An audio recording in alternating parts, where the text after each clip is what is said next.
כן, אז רובנו לא יודעים מי עומד מולנו.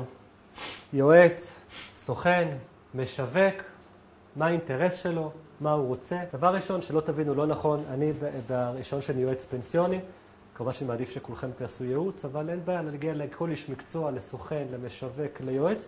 כל עוד תבינו מי עומד מולכם, כל עוד הוא יסביר את עצמו, והיום יש גילוי נאות, שהוא חייב להגיד גם מי הוא מייצג, מה הוא מייצג, מול איזה חברות הוא עובד, ואתם תקבלו את ההחלטה הכי נבונה עבורכם, זה בסדר.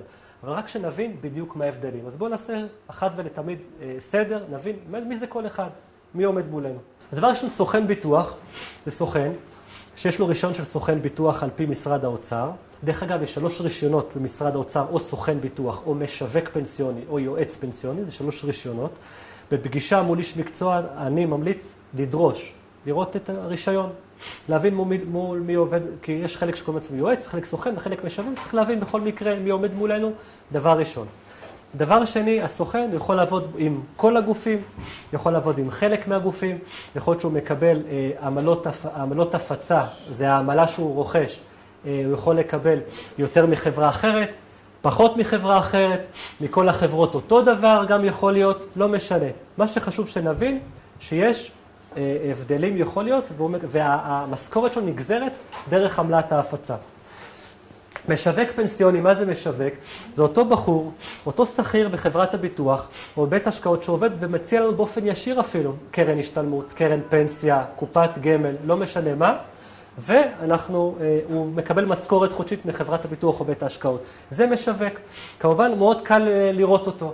אם אני נציג של חברת ביטוח מציע לכם קרן פנסיה, אני לא אמכור לכם קרן פנסיה של חברה אחרת, רק אותה קרן פנסיה, וקל מאוד לזהות.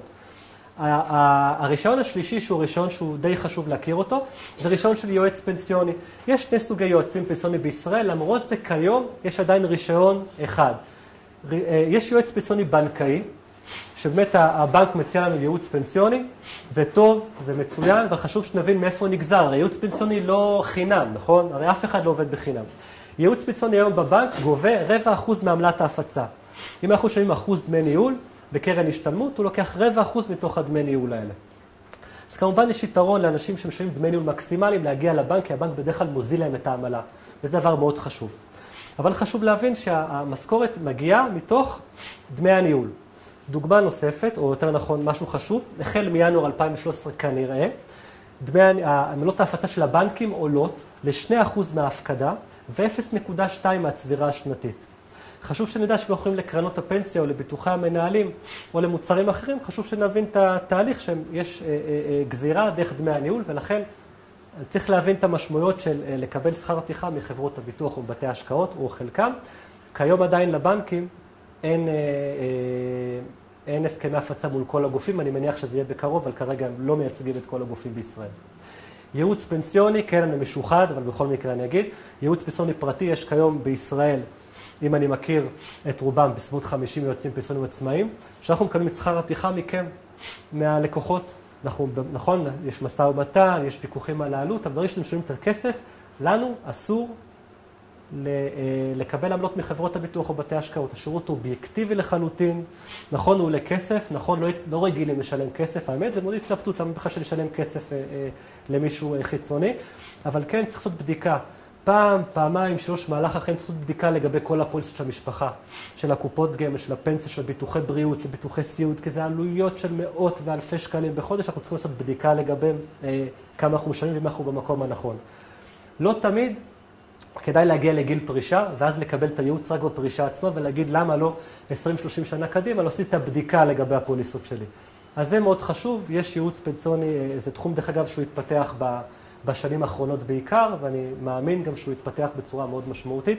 אם מסתכלים על ארצות בחו"ל, על אירופה, ארצות הברית, אז התחום הזה הוא תחום שהוא מאוד מפותח. זה ההבדלים העיקריים. אבל איך מזהים? כן, דיברתי מה ההבדל בין יועץ לסוכן למשווק, אבל איך אנחנו יודעים מי הוא? נניח הוא לא הביא את הרישיון שלו. אז יש באתר משרד האוצר, אם נרשום בגוגל אתר משרד האוצר, אגף שוק ההון, איתור סוכנים או משהו כזה, אנחנו נגיע ללינק מסוים שהלינק מופיע במצגת, ושם אפשר לרשום את השם שלו האישי. אצלי ארז בן חורין, אצל מישהו שם אחר או שם הסוכנות, ואפשר לראות בדיוק מה הרישיון שנתן להם הממונה. וכן, אם הרישיון הוא מותלה או לא, יכול להיות שהוא הוא יועץ פנסיוני, אבל לא עובד בזה, הוא שהוא לא משלם את הרישיון ואין לו באמת את הרישיון, הוא לא בתוקף. כל הדברים האלה אפשר לראות דרך אתר משרד האוצר, אני תמיד ממליץ שנפגשים עם איש מקצוע, לעשות בדיקה. זה בדיוק דקה בגוגל, תעשו בדיקה ותראו, דבר שהוא די חשוב. ככה נראה דוגמה רישיון של יועץ פנסיוני, רישיון ליועץ פנסיוני, יש רישיון לסוכן ביטוח, רישיון למשווק פנסיוני, תלוי במקום העבודה. כמובן שבעלי רישיון יכולים להמיר את הרישיון בהתאם למקום העבודה. זאת אומרת, אם אני כיועץ הולך לעבוד בחברת ביטוח, אני אהיה משווק פנסיוני בהגדרה. אם אני הולך לפתוח סוכנות ביטוח, אני אהיה מסוכן ביטוח, ולחילופין, בסדר? כל אחד בהתאם למקום עבודה. אם זה בבנק זה יועץ פנסיוני, אם זה יועץ פנסיוני עצמאי, סוכן ביטוח עצמאי, משווק פנסיוני זה עובד שכיר של חברות הביטוח או בתי ההשקעות, בסדר? זה המגוון כיום שקיימים. פנו אלינו עוד היום לתיאום פגישת ייעוץ בגמלה 077-505-6004 או באתר גמלה.info.